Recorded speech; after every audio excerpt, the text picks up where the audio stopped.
even than the other starters, so they wanted to give him a couple of days off. He may not play on Thursday as well. And in some more positive news, seeing Derek Brown back out on the field, always a plus. He had suffered a season-ending knee injury in week 1 of last season. DB saw a little bit of action on Saturday's preseason game against the Texans after he, quote, begged to get some reps in. I think it was a lot of pestering all week leading up to that.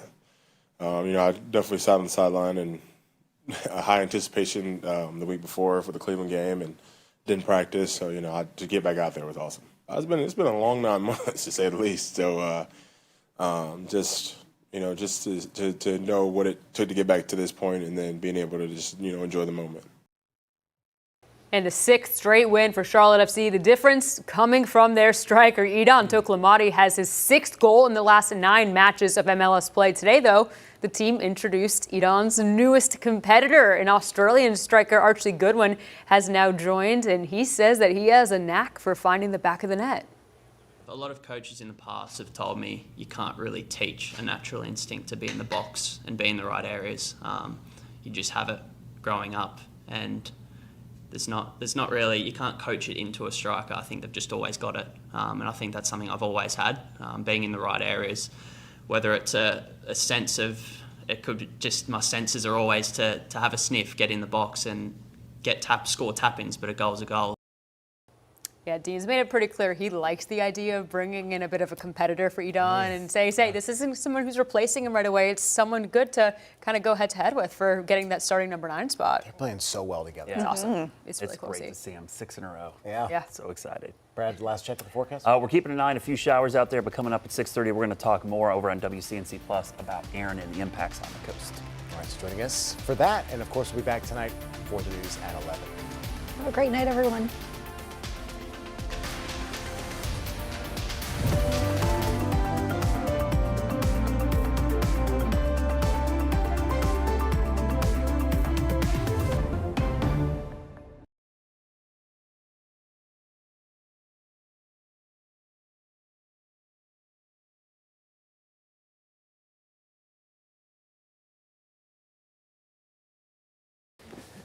After they finish doing everything. Should have time.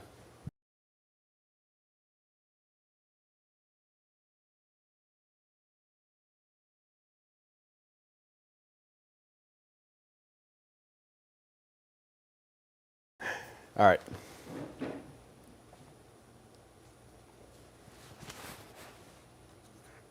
Yep.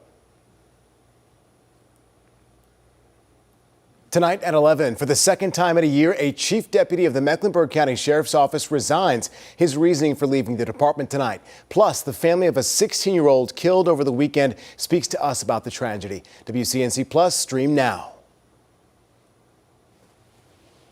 Thank you.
You notice we had a few showers move through the area earlier. Those showers have kind of quickly pushed off to the south and east, but we still got a couple of these around. You can see one isolated shower moving through Uptown, another one down near Matthews. These have been sagging off to the south pretty slowly through the evening hours, and they're going to calm down. The sunset coming up tonight at 8:09, so we're getting closer to that 8 o'clock sunset time, maybe the last ones of the year coming up here before the end of the month. That northeast flow beginning to push in some scattered showers. Good little cluster here right around areas of Caldwell County into Burke County, so these are sagging off to the south, especially these ones just south of Morganton heading down towards McDowell County near Marion, heading down towards Camp Grimes there. These are drifting southwest at around 10 to 15 miles per hour.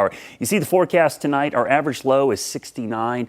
We're going to be really close to that overnight, probably just a little bit above. Average high now down to 89. We'll be close to that again tomorrow, 88, 89 degrees. Probably some morning clouds, and depending on how quick the sun comes out, that will really dictate how hot it's going to get tomorrow. Futurecast will show you these showers tonight kind of fall apart, but you see those low clouds? That's kind of the low cloud deck that moves in during the overnight hours. Kind of a misty, drizzly start today, but look how quickly, once the sun comes out, mixes up the atmosphere, we should see mostly sunny skies develop and just a 20, maybe 30% chance of a very isolated shower or thunderstorm. Really dry weather compared to what we had for the first 2 weeks of the month when it was just coming down like crazy. Now, let's talk about Aaron. Aaron is out there. We've been tracking this for 10 days now. It's just been crazy how long we've been tracking it. It's just now moving north. There are some interesting things going on in the core of the system. Now, the 5 o'clock advisory kept the winds at 140 miles per hour. I'm going to talk why that might be changing here shortly. The impacts, high surf all along coastal North and South Carolina, beach erosion, tidal flooding, especially the typical spots that flood and astronomical high tides. You're going to see some flooding there, king tide flooding. That's kind of what we expect. But also the rip currents will be really dangerous. Today we had 50 rescues at Wrightsville Beach alone. The Outer Banks, though, they're going to get hit really hard. They're very susceptible to high water and waves, and because of how strong and wide this system is, it is going to produce a lot of overwash. So that's why the evacuations are underway on Ocracoke and Hatteras Islands. Winds 20 to 30 along some coastal areas, but the Outer Banks could see gusts up to 50, maybe 60 miles per hour with sustained over 40. The timing is really late Wednesday into all day on Thursday. Now, I mentioned some things going on with the system. Here's the wider view. You notice these are called outflow jets, these kind of outflow cloud streaks coming out of the top of the storm. Remember, the air is moving in towards the low levels, going up, and then coming out and spreading out in the upper levels. The fact that it's restricted to the north tells you there's a little bit of wind shear and dry air impacting the northern part of this storm. And when we go in closer, the visible image is kind of going away, but we'll go in close and show you the infrared imagery. You can kind of see it's opened up a little bit on the north side, so there's some reorganization going on.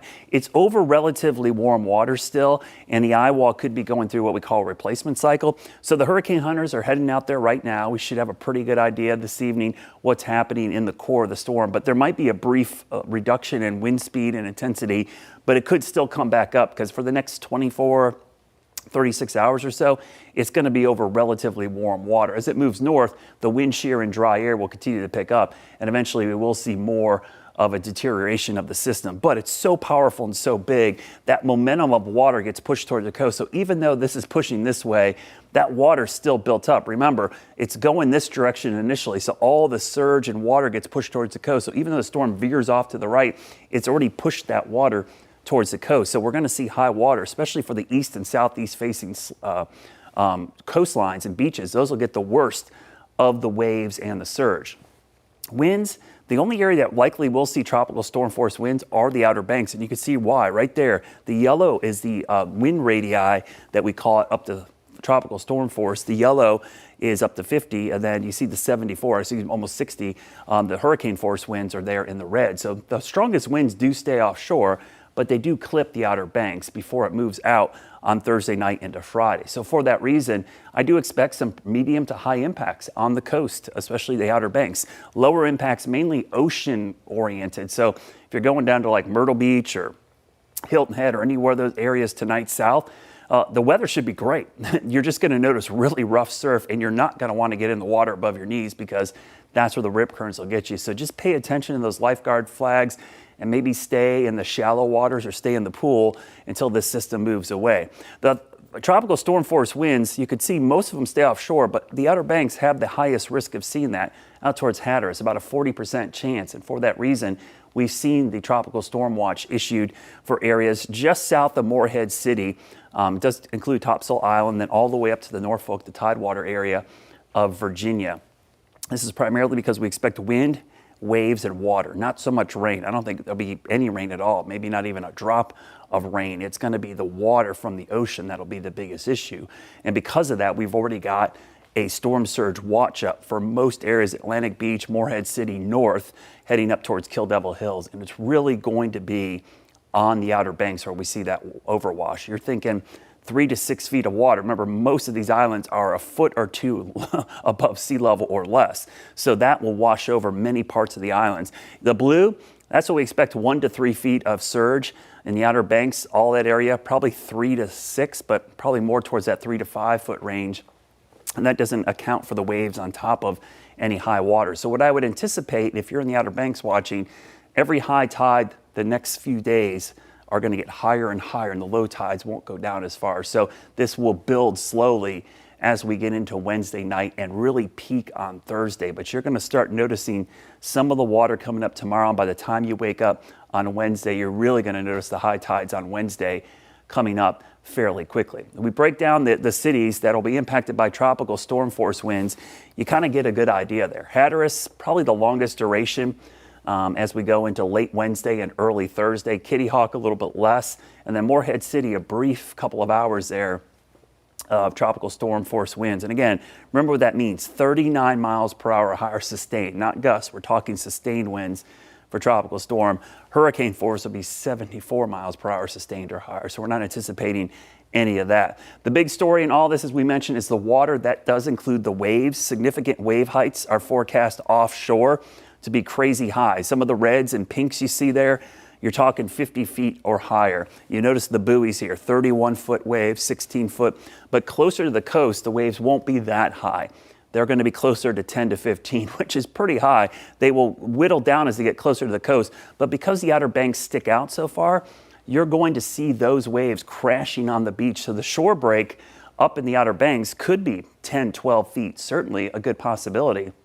If you've ever been to the Outer Banks, you can see there's not much room for those to break. They usually break right on the beach, and that's why you get so much erosion. That's why you get overwash. So as the water comes up, the waves are on top of that, and that's why you could see many roads flooded and cars washed out as well. That's why the evacuations are really important. Futurecast shows the system. Notice even on Wednesday morning, it's going to be sunny. It'll start to get breezy. Rain stays away even into Wednesday night. If one rain band does clip, it would be the Outer Banks before this pushes away and then out to sea. So we'll take a quick look at the 7-day forecast there. And you could see, temperatures the next couple of days for us will be in the upper 80s. And again, here locally, we're not going to feel any impacts at all from Aaron. It's going to be so far away. But the front that helps sweep it out to sea will bring in some showers and storms Friday into Saturday.